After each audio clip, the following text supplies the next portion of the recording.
Hey guys, DJ here at Top Deck, and in this video I'm going to go over how to play the new trading card game Force of Will. If you've ever played Magic, the game has a lot of similarities to it, so you'll be able to pick it up real quick, and if not, it's not that complex that you'll have trouble, but it is kind of deep. There's a lot of interesting mechanics and sweet gameplay to it. So, first, like in Magic, you have a mana-producing card type. They're called Magic Stones in this game. There are 5 colors. There's wind, or 5 types, I guess. Wind, fire, darkness, light, and water. Unlike any other game I've ever played, your resources go in a separate deck from your main deck. And I'll explain the mechanics of the game in a little bit. I just want to go through the card types real quick and kind of show you what different cards there are. But yeah, there is a mana-producing card type. Every deck has what's called a roller. Your roller flips over. It's the way you make your mana, and I'll show you guys, they're 2-sided cards. And every deck starts with a roller pulled out, kind of like a commander in Magic. Then there are creatures, which have a power and toughness, attack and defense. Some of them have abilities, some of them don't.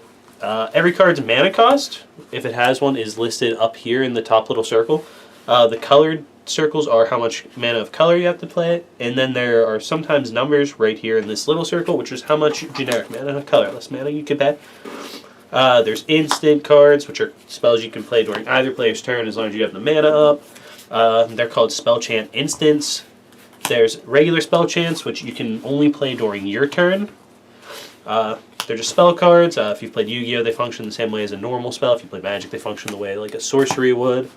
And then an interesting card type, which I can only compare to Secrets and Hearthstone, are called Spell Chant Standbys.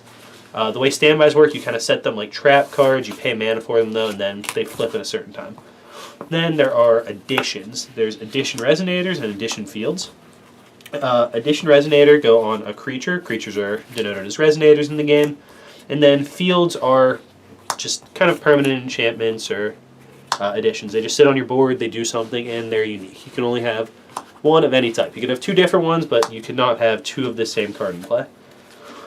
As far as the game itself goes, I'm going to shuffle up my decks and walk through that. Firstly, like I said, you have a deck for your Magic Stones, which you shuffle up and put down as well. You pull your roller out at the start of the game, put it down in the middle of your roller zone. Your roller is very key to playing the game, like I said. So every turn, you have the ability to tap your roller to take the top card of your Magic Stone deck and flip it over. And that's how you play your lands in this game. You never draw a land, you never play a land from your hand. You produce stones from the top of your Magic Stone deck, which means there's some thought that needs to go into building your Magic Stone deck, so you have the right mixture of colors, since it is kind of random the way you get them. At the start of the game, every game you're going to draw a 5-card hand to start with. With your roller in play, no Magic Stones, you'll draw 5 cards.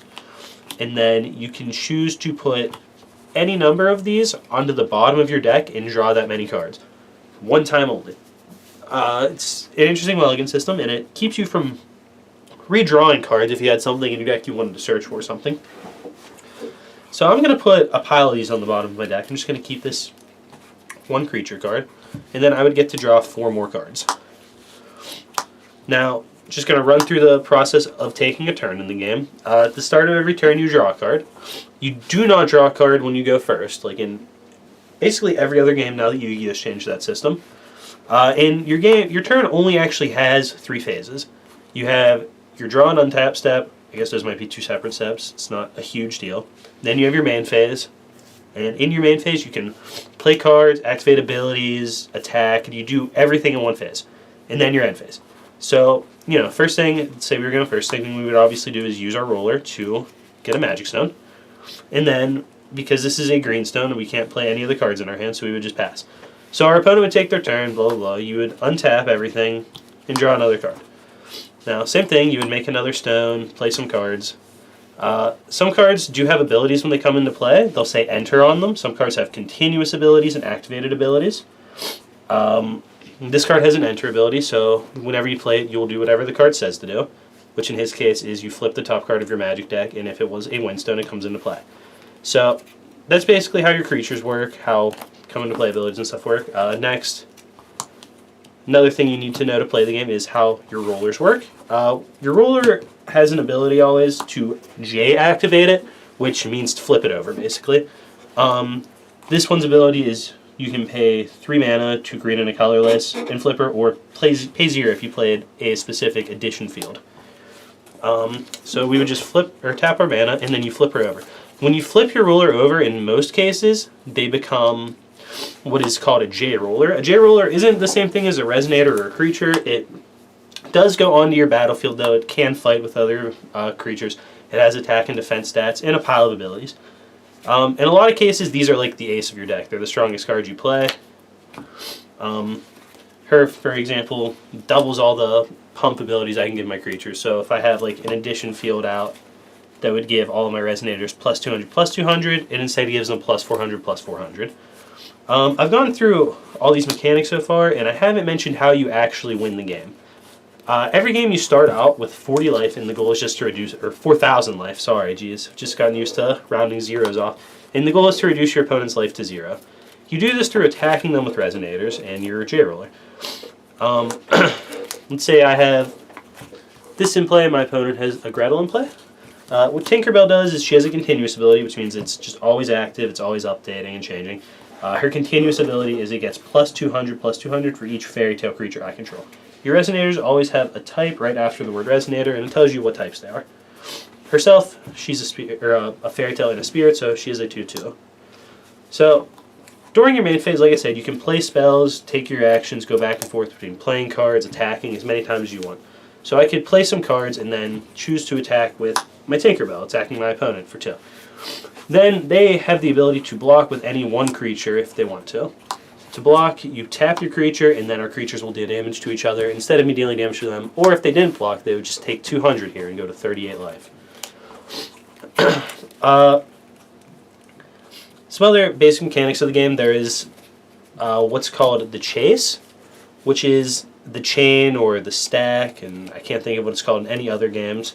But whenever you play a card, it does not directly go into play. It sits in the chase area, which is kind of an imaginary zone, waiting for it to resolve. Because of this, you can play counter spells, like this card, Zeke's the Ancient Magic, which is able to counter a creature summon. Or respond with, let's say they had a creature in play that we wanted to kill before this guy resolves. You could respond with a kill spell, or maybe I just wanted to pump one of my guys up. I could play this Evolution of Limits card to give one of my creatures +6/+6 before their spell resolved. So if there's ever something troubling that your opponent's casting and you want to have stuff happen before their card happens, you can respond to it and play as many cards as you want in response.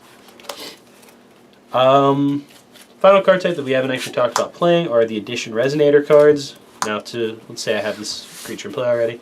To play the Addition Resonator, you tap the mana that it says on it. We're just going to pretend this is blue. And you equip it to a Resonator. Then the card will say what to do. It's sort of like putting an aura on a creature or attaching an equipment. Something to that effect. Maybe an equip spell.